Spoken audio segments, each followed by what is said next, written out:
സാറേ, yes come in. സാറേ, sir. അയ്യോ,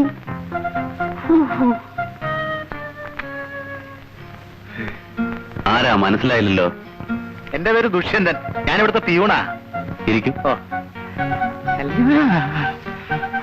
ഞാനിവിടെ നിന്നോളാം.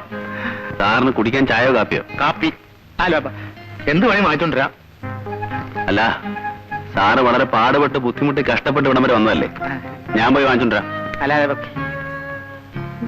ഹലോ, എത്രയാണോ ഇവിടുത്തെ ഓഫീസ് ടൈം? 9:30. എത്രയായി? 11:30. സാറേ, ഈ 30ക്കൊന്നൊരു വിലയില്ല സാറേ. ഒരു കുഞ്ഞിനെ കുളിപ്പിച്ച് കഴിയുമ്പോഴേ ഒരു 30 അങ്ങ് പോകും. നിർത്ത്. അതെ, താനെന്താ ഇത്ര വൈകിയത്? ബസ് കാത്തു ബസ് സ്റ്റോപ്പിൽ നിൽക്കും നേരം ബസ്സുകൾ കാണാൻ. മേലിൽ കൃത്യസമയത്ത് ഓഫീസിൽ വന്നില്ലെങ്കിൽ എന്നെ തിരിച്ചുവിടുവായിരിക്കും. അതെ, ഓക്കെ സാർ, ഓക്കെ. അവനോട് ഞാൻ പണ്ടേ പറയാറുള്ളതാ, ഓഫീസ് കാര്യങ്ങൾ നോക്കി അച്ഛനെ സഹായിക്കണമെന്ന്. പക്ഷേ അവൻ ഇതിലൊന്നും യാതൊരു ഇൻട്രസ്റ്റും ഇല്ലായിരുന്നു. ഒരു ദിവസം ഞാൻ ശരിക്കൊന്ന് ഫയർ ചെയ്തു.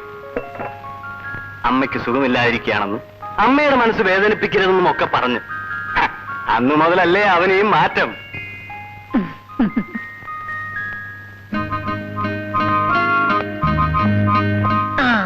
അവൻ വന്നല്ലോ.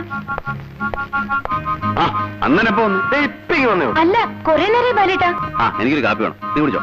ഇല്ല, എനിക്കും വേണമെന്ന്. കുടിച്ചതാ ബാലേട്ടാ. ആന്റിയും മണിയടിച്ച് ദോശ വരെ ഉണ്ടാക്കി തന്നു. നീ ഇവിടെ കുളമാക്കുമല്ലോ. കാപ്പിയല്ലേ രേഖേ? എനിക്കും താ. അളിയാ, നിന്നെ പറ്റി ഞാൻ അമ്മയോട് വെച്ച് കാച്ചിട്ടുണ്ട്. നിന്റെ ഈ അലവലാതി ഭാഷയിലാണോ അമ്മയോട് സംസാരിച്ചത്? ഓരോരുത്തരോട് എങ്ങനെ സംസാരിക്കണമെന്ന് എനിക്കറിയാം. ഒരു ജെന്റിൽമാൻ വന്നിരിക്കുന്നു. ഞാൻ ജെന്റിൽമാനാണ്. നിന്റെ കൂടെ കൂടിയുള്ള കുഴപ്പമുള്ളൂ എനിക്ക്.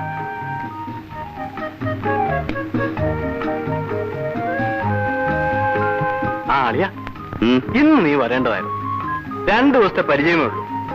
ഇവിടുത്തെ ഏതോ ഒരു കോളേജ് പഠിക്കുക. അവളൊരു റൊമാൻസ് ലൈനില്ല. പിന്നെ നീ നമ്മുടെ ഒരു കുഞ്ഞല്ലേ എന്ന് കരുതി നിന്റെ കാര്യം ഞാൻ അവതരിപ്പിച്ചിട്ടുണ്ട്.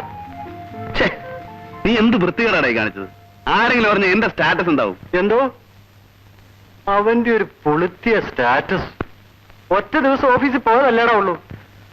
അതല്ല രഞ്ജി, ഇനി പഴയതുപോലെ ഉഴപ്പി നടക്കാൻ എനിക്കാവില്ല.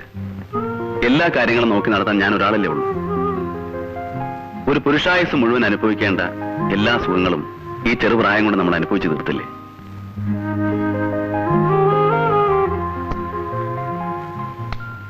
കുടുംബത്തിന്റെ അന്തസ്സും അച്ഛനുണ്ടാക്കിയിട്ടുള്ള സൽപ്പേരും ഞാനായിട്ട് നശിപ്പിച്ചുകൂടാ. ബാലു, ഒരു മനുഷ്യന് അവൻ വർഷങ്ങളായി ചെയ്തുകൊണ്ടിരിക്കുന്ന ശീലങ്ങൾ പെട്ടെന്ന് മറക്കാനും മാറ്റാനും ബുദ്ധിമുട്ടാണ്. പക്ഷേ നിനക്കതിന് കഴിയുമെങ്കിൽ ഏറ്റവും കൂടുതൽ സന്തോഷിക്കുന്നവൻ ഞാനായിരിക്കും.